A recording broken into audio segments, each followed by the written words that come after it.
Hello guys, இது நான் fish room ready பண்ண போகிறேன் பார்ட் 6. இந்த பார்ட் 6 என்ன பண்ண போகிறோன்னு பார்த்தீங்கன்னா, நம்மளோட ஃபிஷ்ஷெல்லாம் ரெடி பண்ணி அதாவது ஃபிஷ்ஷெல்லாம் வந்துட்டு நம்ம செட் பண்ண டபுளெல்லாம் விட போகிறோம். இவனடா பேக்கிங் பண்ணுற மாதிரி பண்ணிகிட்ருக்கேன் அப்படின்னு பார்த்தீங்கன்னா, பேக்கிங்லாம் பண்ண போகிறதில்ல. ஏன்னா நம்மளோட மேல்ஸ் எல்லாமே இறந்துருச்சு. ஒயிட் டெக்ஸ்டோட கிளாஸ் பிள்ளையோட 2 மேலுமே இறந்துருச்சு.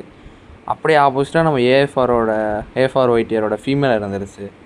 என்னடா நியூஸ் இது அப்படின்ற மாதிரி தான் இருக்குது. வேறு என்ன கைஸ் பண்ணுறது? ரெய்னி சீசன் வந்தாலே ஃபிஷ் அப்படியே போயிட்டே தான் இருக்காங்க. எதுவுமே பண்ண முடியாது.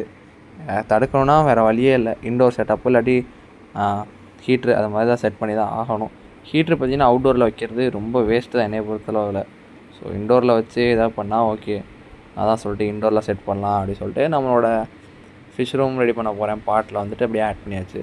இதுக்கு போட்டு கவரில் போட்டேன்னா குவாலிட்டி செக்கான்னு பார்த்தீங்கன்னா, குவாலிட்டி செக் கண்டிப்பாக கிடையாது. குவாலிட்டி எப்படி நம்மகிட்ட நல்லா தான் இருக்கும் அப்படி சொல்லிக்கிட்டு தான். பார்த்தீங்கன்னா டிசீஸ் எதுவும் இருக்கா அப்படி சொல்லிட்டு தான். ஏன்னா நம்ம கிளாஸ் டேங்க்லாமே ஆல்கே சால்ட்டு அப்படி தான் இருக்குது.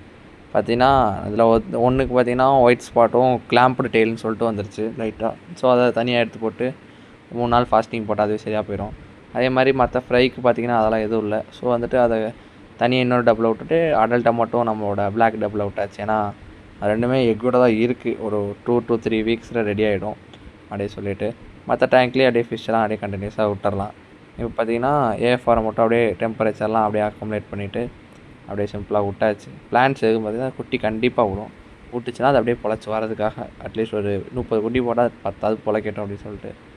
அப்புறம் பார்த்திங்கன்னா நம்மளோட ஏஎஃப்ஆர் கிளாஸ் பெல்லி இருந்துச்சு. அதையும் எடுத்து அப்படியே டெம்பரேச்சர்லாம் அக்குமுலேட் பண்ணலாம் அப்படின்னு சொல்லிட்டு கப்பில் ஊற்றியாச்சுன்னா இந்த டப்பு அந்த கிளாஸ் டேங்க் பத்தாது.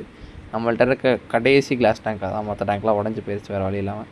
இதே அப்படியே டெம்பரேச்சர்லாம் அக்குமுலேட் பண்ணிட்டு இந்த வீடியோ அப்படியே ஃபிஷ் ரிலீஸ் பண்ணிட்டு இந்த வீடியோ அப்படியே முடிச்சுக்கிறேன் ஃப்ரெண்ட்ஸ். தேங்க்ஸ் ஃபார் வாட்சிங். கீழே கமெண்ட் பண்ணுங்கள். அப்படியே லைக் பண்ணிட்டு போய்ட்டு வாங்க. Bye bye.